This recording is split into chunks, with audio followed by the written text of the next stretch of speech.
You have to, maintain gap integrity, make sure all of your gaps are covered. But then, as you said, you're now creating an extra gap. So you have to make sure that either, hey, we're gonna slant the interior lineman to the side of the H-back to gain back one of those defenders. Sometimes it means bringing an extra outside linebacker in off the edge. See how your opponent's using that H-back. Is he more of an ISO guy? Is he a pull and kick guy? Is he a good rapper? Whatever it might be, you have to figure out what their strength is. Remember, at the end of the day, as a defensive coordinator, you cannot defend everything on the field. You want to defend what the other team does the most or what they do the best.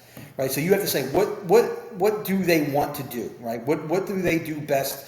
What is their identity? And let's work to take that away first, and then worry about everything else. All right, welcome everyone to a Whiteboard Wednesday episode of the Call Sheet Podcast here at the Fans First Sports Network.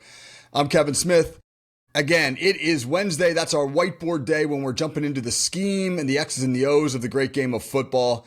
And my partner in crime here for the football season, Coach Frank LaSasso, is back on the show. Frank, what's up, man? How we doing, Coach? Hope you're doing well. We're doing great. Good. Yeah, we got a new subject to dive into this week. Every week, Frank and I are going to have a different schematic approach based upon some of the things that we're seeing at various levels of football. Might be high school, might be all the way up in the NFL. This week, we're going to talk about tight ends, and specifically, why are they so valuable to an offense? Why can they be such a pain in the butt for defenses? Frank was a defensive coordinator for many years at the high school level.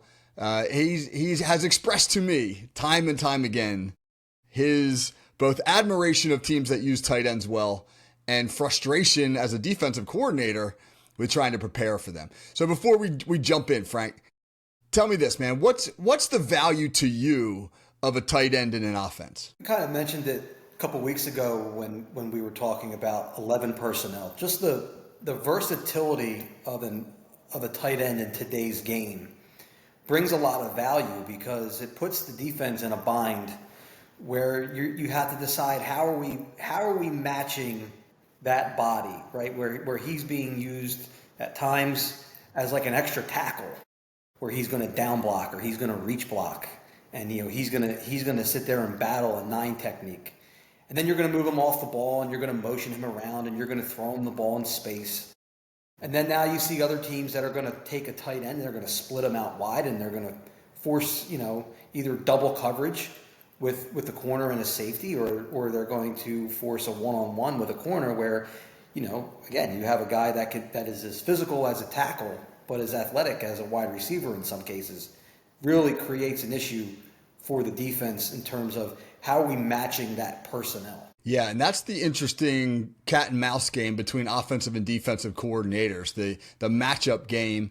The NFL in particular is a matchup league because you have a very, very small talent disparity for the most part between teams. It's not at the high school level where you have some elite teams and some teams obviously that are not, or even the college level where the separation between the Alabamas and the Ohio States versus the bottom of a particular conference is pretty significant. Sometimes you can just trot your talent out there and win on that. But in the NFL, you got to scheme it. You got to create matchups for it. And tight ends have become these incredibly valuable chess pieces. So a quick history.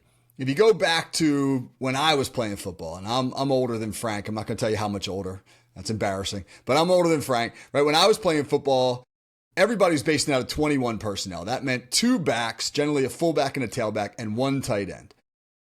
But by the time you get to the 1990s, early 2000s, teams are moving more towards 11 personnel. They are taking that fullback usually off the field and replacing him with a wide receiver. And in doing so, the role of the tight end began to change. Frank, how do you think the move towards 11 personnel at all levels of football changed the tight end position?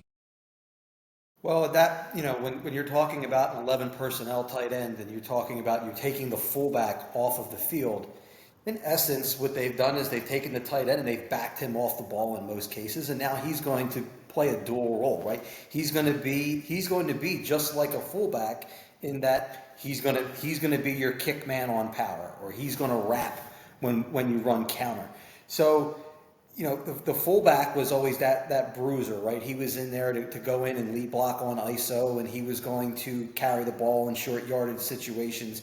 They're basically doing the same thing with the tight end. And again, they're going to slam it up in there. They're going to ISO up on a backer if they insert on an ISO play. They're going to pull and kick. They're going to pull and wrap. Then they're going to not necessarily carry the ball up through the A gap like a traditional fullback used to, but you'll see teams like the Philadelphia Eagles, like the Los Angeles Rams, where the quarterback is going to run a zone concept, and then he's going to pull the ball out, and he's going to dump the ball into the flat in a short yardage situation and get the ball to the tight end in space, right? So now you have that big body out in space where, again, our athletes today are running sub 4.6 40s at that position, and they're 240 pounds plus, and that's a very bad matchup for your defensive backs on the perimeter.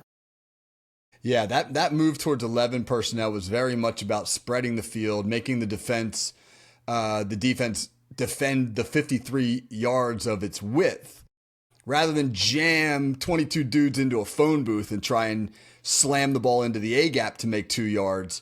They decided, let's run our RPO game. Let's run our flat routes. Let's isolate our athletic tight end against a linebacker in space and run a choice concept, something like that. The philosophical shift was interesting. But we've also seen now a decent number of teams in the NFL go back to bigger personnel, 12 personnel, which is 1 running back and 2 tight ends. A lot of this is a response to the fact that defenses have just gotten lighter, right? In order to combat all these spread offenses, linebackers got lighter and faster. Defenses invested more in nickel packages, a 5th D-back rather than another defensive lineman. And so in this continuing chess match, offenses are now saying, all right, fine, you want to get light and fast? We'll put another big body on the field. Let's talk about this real quick. When an offense goes 12 personnel, puts that second tight end on the field, what challenge does that present a defensive coordinator? Well, I think you just said it. It's a physical mismatch for the defense with the way that today's game is being played, because everybody's so worried about, like you said, defending 53 yards of the field from sideline to sideline. But if you think about what a Mike linebacker looks like right now, like when I think of a Mike linebacker, I'm thinking of Ray Lewis, I'm thinking of Greg Lloyd, I'm thinking of Chris Spielman.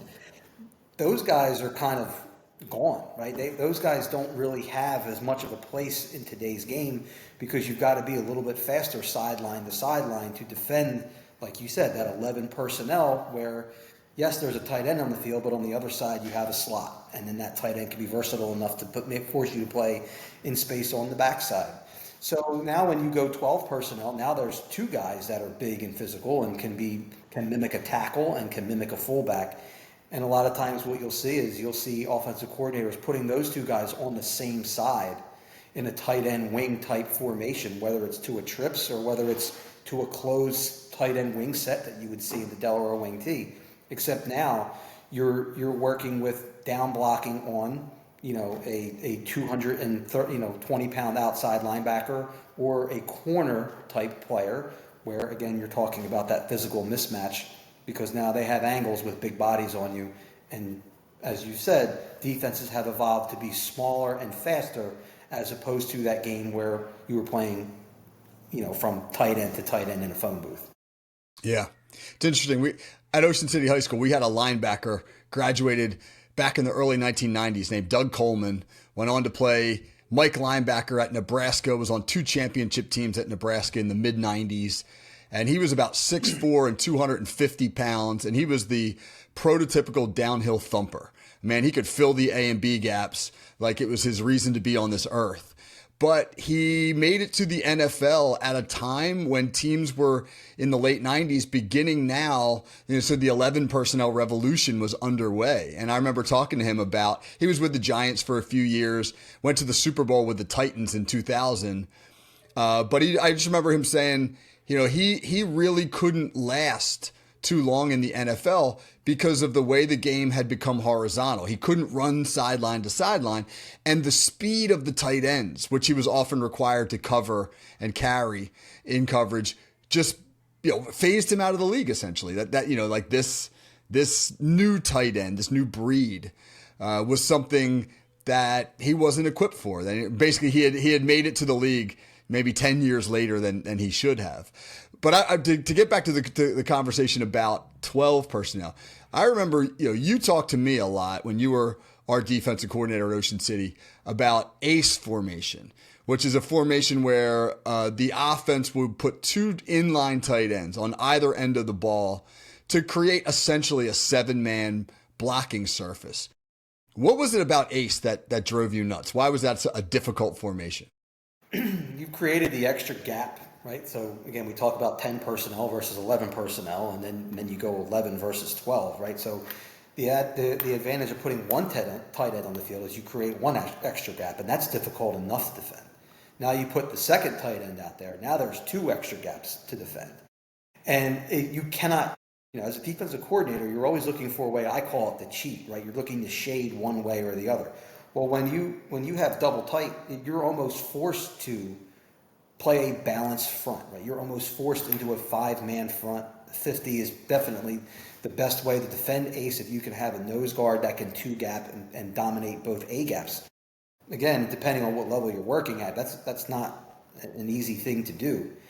And then the other part about ace that I really disliked was teams that were willing to run four vertical receiver passing concept out of ace, because now you're forced to play 2 high safeties unless you're playing cover 0. And again, where we were coaching, we weren't really suited to play a whole lot of cover 0. So when you have those 2 tight ends in there that can both run vertical, you're now forced to keep 2 safeties in the sky, and now you're defending a heavy type set with a 7-man box. And your odds of success in defending that are fairly low. So you really would be forced to get very creative on the defensive line, and maybe you were going to slant or stunt one way or the other. Or like I said, you would be forced to play a cover 0. But even in those cases, you could draw up the perfect defense to ace, and it would still be a problem to defend.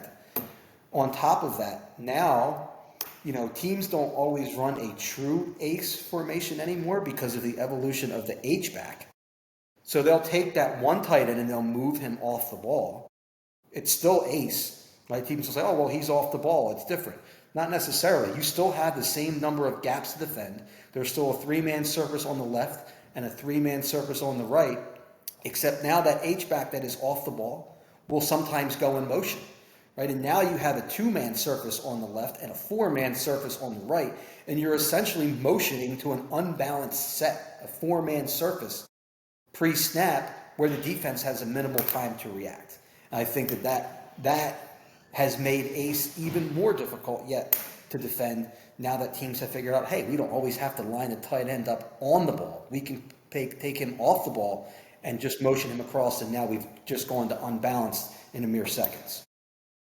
Yeah, and that H-back and the ability to move him around has created so much versatility in offenses. And we're seeing it all throughout the NFL. So I made some notes just about some things that I saw this past weekend from various teams in terms of how they use their tight ends, whether it was 11, 12, or even, I'll start with this, 13 personnel. So watching the Steelers-Vikings game on Sunday morning, the game that was played in Ireland, Minnesota and their mad scientist of a defensive coordinator, Brian Flores, who's renowned for his mug looks where you put 7 guys up at the line of scrimmage, 7 defenders up at the line of scrimmage, and you make an offense guess who's coming and who's peeling off, etc. But in order to run all the stunts and games and movement that Flores' defense requires, Minnesota's gone fairly light. Their linebackers are in the 230 or so pound range. They like to play a nickel package with 5 D-backs.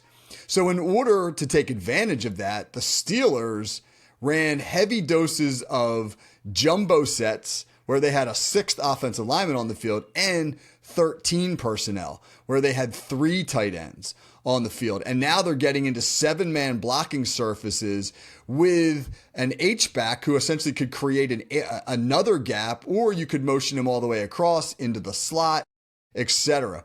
So How would you even begin, Coach, if you're trying to defend a 13 personnel look? What must you be able to do to have success against that? First and foremost, you have to match their personnel, right? If they're bringing in 3 tight ends, you cannot be in nickel personnel against that and expect to have any type of success at the NFL level. You're going to have to bring in an extra defensive lineman and go with 5 down against that type of look, or your odds of success are definitely slim. And that's where, in-game adjustments or having somebody up in the booth to recognize, hey, they've got 3 tight ends on the field. We've got to be ready to go heavy here and match their personnel. Because if you don't, you're basically fighting a losing battle. I was at a high school football game on Friday night. I was watching Mainland Regional against St. Augustine Prep, and St. Augustine was struggling to move the ball a little bit in the first half. They were struggling to throw. So they, in the second half, came in with 13 personnel, and they were motioning that H-back across, and they were kicking out the end man on the line of scrimmage. The H-back was pulling and wrapping. I mean, it created a huge mismatch on the field because they now just got a whole lot heavier, right? They're going from 11 personnel to 13 personnel, and you weren't seeing much of a shift on the other side of the ball until they said, hey, we now need to make a change, and we have to get heavier in order to match what the offense is doing. So you could sit there and you can draw up how to defend all the gaps or what stunt you want to run. But at the end of the day, the only way to defend 13 personnel is to match your personnel with theirs. Essentially getting heavy, almost like a goal line type situation. Yeah. And it's interesting because Minnesota was really kind of unwilling to do that. They stayed in like a base 3-4 tight front against that look from the Steelers, and the Steelers were manhandling their outside linebackers who were 250-pound guys, but they were being matched up against, in the jumbo look, a 320-pound offensive tackle, or in the case of Darnell Washington, who's a tight end, but he's about 290, they had that advantage. But the reason I think Flores didn't want to come out of his base was because earlier in the game, the Steelers hit DK Metcalf for an 80-yard touchdown. I mean, now, if you got a freak like DK Metcalf on the outside, you're daring a defense now to play you man-to-man. So, Flores was kind of caught in the middle. Do I want to roll the dice on single coverage, or do I want to load up into the box, et cetera? On the opposite end of that spectrum, Atlanta Falcons over the weekend, they were taking their tight end. So they're an 11 personnel team, single tight end.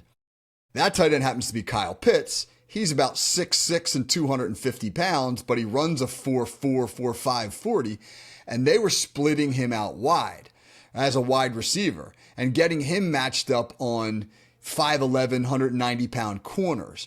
And as you can imagine, Kyle Pitts had a pretty good day. How do you deal with that, Coach? I mean, do you just let your corner go, man-to-man out there and say good luck, or are you being forced now to get into some unorthodox alignment? Yeah, it's definitely a dilemma that you're put into, because now, okay, so they're going to split this big physical, tight end out wide who can, like you said, still run a 4.4. And now we're going to say, okay, go ahead, match your corner one-on-one, or remove somebody from the box, play a too high look, play the corner in a trail technique where he's playing underneath and you have safety help over the top. But again, the cat and mouse game that we talk about, you pull that safety out of the box, and now all of a sudden you're weaker against the run, or somebody else, an outside linebacker, is being forced to play man-to-man with a slot receiver somewhere, and now that might create a different mismatch somewhere else. So you have to know, as a defensive coordinator, I think the most important thing is to know your personnel and to know, hey, can that outside linebacker play in a 9 technique over top of a tight end? Or can that corner play over the top one-on-one with that big physical receiver that they're going to put out there?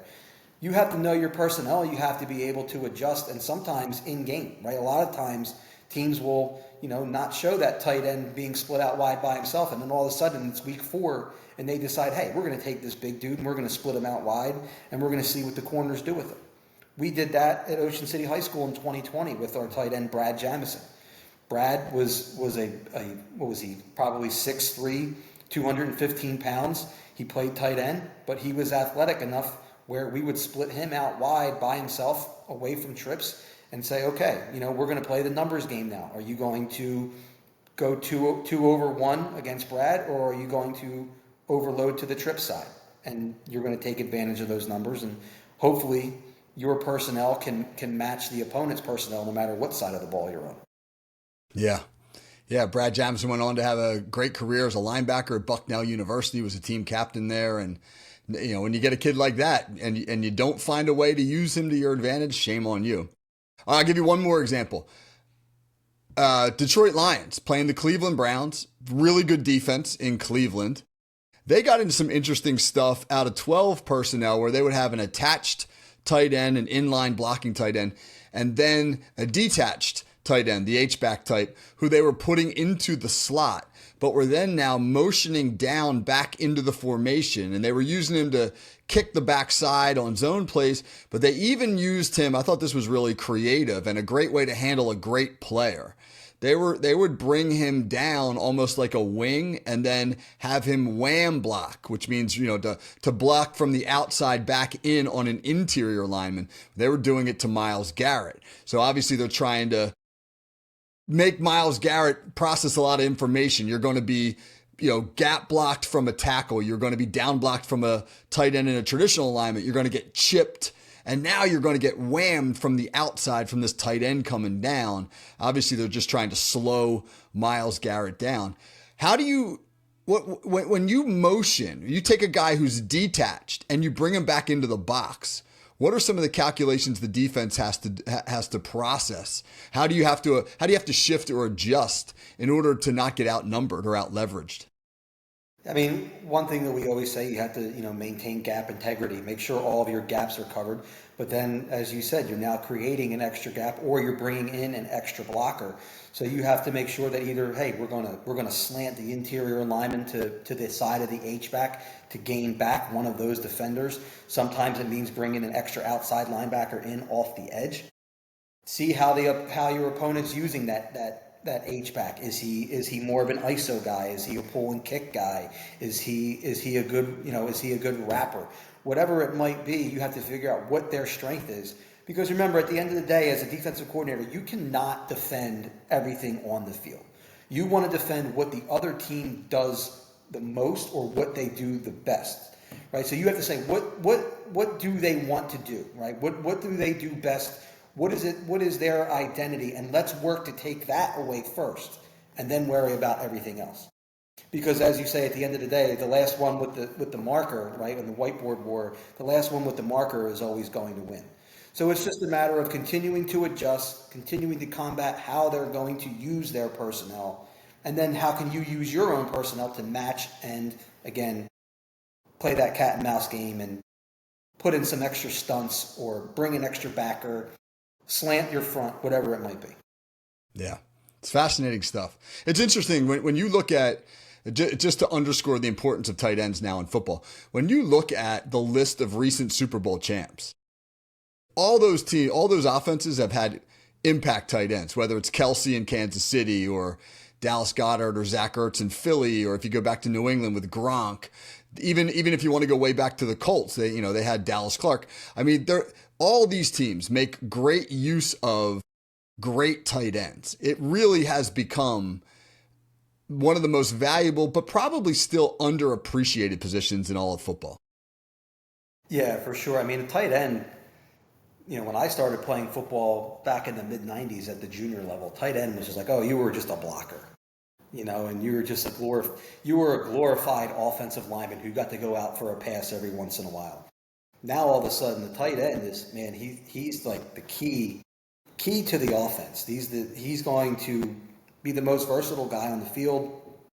We can get him the ball in space. We can have him block. There's a number of things that they can do.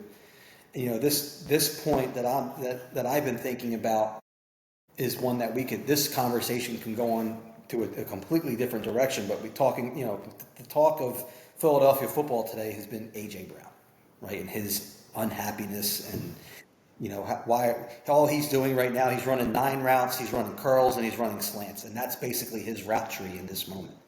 And I kind of have said, like, man, he's so big and he's so physical. Why don't they start using him as more of a tight end type where they can sneak him across the formation and get him the ball in space? I'm kind of waiting for that to happen because he's big enough and physical enough to do some of those things to where they could kind of take it now. We talk about like what the Falcons did with Kyle Pitts, take a tight end and evolve him into somewhat of a receiver. Why don't we take that big physical receiver and involve him into a little bit of a tight end where you can sneak him the ball in space and get him into some mismatches with some guys on the perimeter? That's kind of what I've been waiting for. Well, maybe that'll be a not so distant call sheet conversation with the two of us. Sounds like a plan. Yeah, man. Frank, as always, excellent conversation. Really appreciate your time. This has been a pleasure. Always a pleasure, Coach. Thanks for having me. Yes, sir. All right, so that is our Whiteboard Wednesday conversation. Pay attention, football fans, to what's going on with the tight ends. It's a fascinating position, and the evolution of the position continues as we speak. All right, for Coach Frank LaSasso, this is Kevin Smith. This has been our Whiteboard Wednesday episode. Catch me on Friday for the Hot Route with Pez from Pez's Picks, conversations about sports and life. Until then, have a great day, everybody.